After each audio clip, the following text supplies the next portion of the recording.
An open letter to the Clinton voters. I am Dr. Von Mad, and this is Von Mad's Venom. And once again, I have a full plate today in the form of an open letter to the Clinton voters. When will you think for yourselves? You stand at a crossroads. On one hand, you could continue as you are, backing someone who someone else wants you to vote for. Someone spoon-fed you by people who pull you about like a puppet on a string.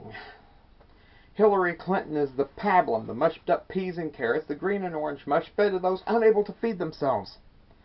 And you, Clinton voters, are unable to think for yourselves. Or at least that's what crooked Hillary, Barack Obama, and their harem of concubines in the mainstream media think about you and would have you believing.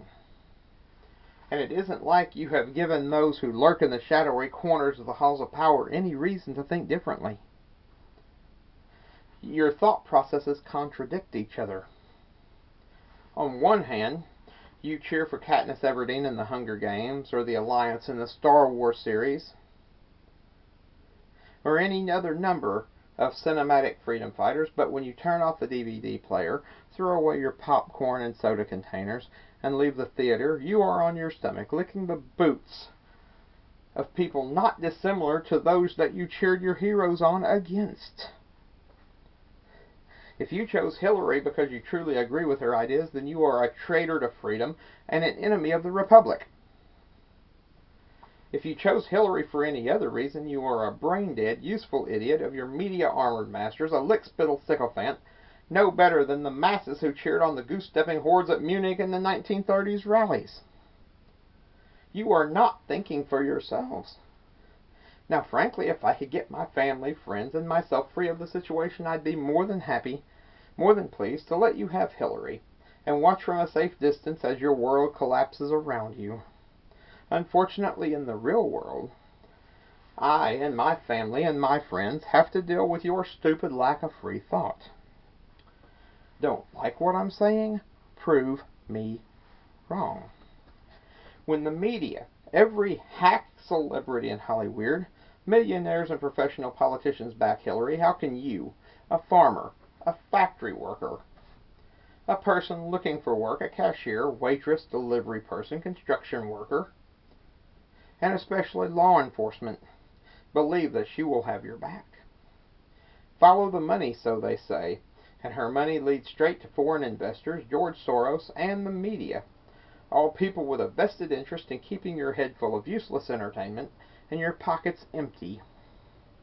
They want you weak, at their mercy, and under their iron-shod boot. Now let's look at the other hand. No, Mr. Trump is not going to give you soothing words. If candidates were doctors, this is how this conversation would go. Dr. Trump would tell you that your upper femur has been sawed nearly in half, you have lost 2 pints of blood, there is a significant muscle, nerve, bone, and tissue damage, but he'll do the best he can to save your arm. Hillary, on the other hand, is going to tell you that your arm is not disconnected, give you an aspirin, and send you home. She's telling you what you want to hear. Trump's telling you what you need to hear. The media called Trump's speech dark. Of course it's dark for them.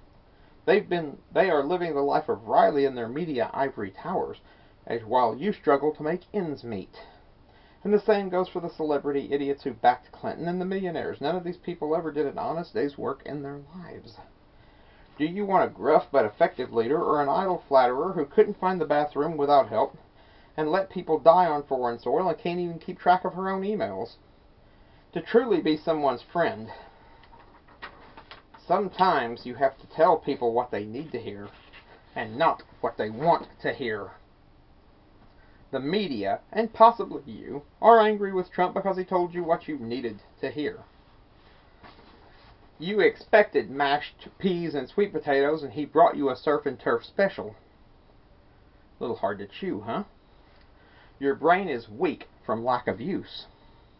20 years of The Simpsons, Family Guy, American Dad, and whatever brain rot the media have been opiating the masses with, has made it difficult to process any problem that cannot be solved in half an hour.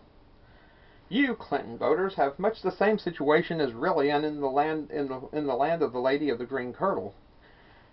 Your sense of reality has been determined by people with an interest in keeping you captive intellectually. Donald Trump will shake you back to a reality far superior to the one dreamed up by the media, because it will be a real thing, something you can see and touch. Not some media-streamed fantasy land that will keep you mentally asleep as your world crumbles in around you.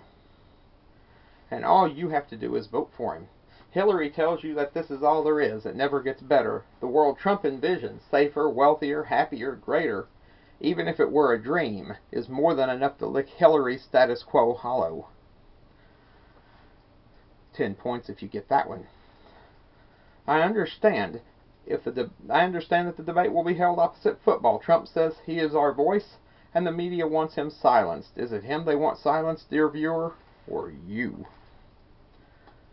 Once again, there are choices. You could eat the bread and watch the circuses while Hillary and her cronies lock the shackles about your legs where you sit. Or you could make the NFL game the least viewed game in football history and watch the history of your country instead. Which is more important to you? Whether X player makes X touchdowns, a fact that will only be relevant in games of Trivial Pursuit and the outcome of which bears little long-term effect on your lives. Or the history of this country, the battle for the soul of the land in which you live, your soul and that of your future generations. America, if you watch the game, as many of you no doubt will, you are further proof to those cockroaches lurking in the corners of the halls of power that you are incapable of free thought and are too short-sighted to be in control of your own destiny. If you watch the debate, then make an informed decision, and hopefully the right one, not the one your would-be masters would have you to choose. Then you will have thrown down the gauntlet in the face of the tyrant and have taken the first step toward your own relevance. Your choice, ladies and gentlemen. This is Dr. Von Mad for Von Mad's Venom, signing off.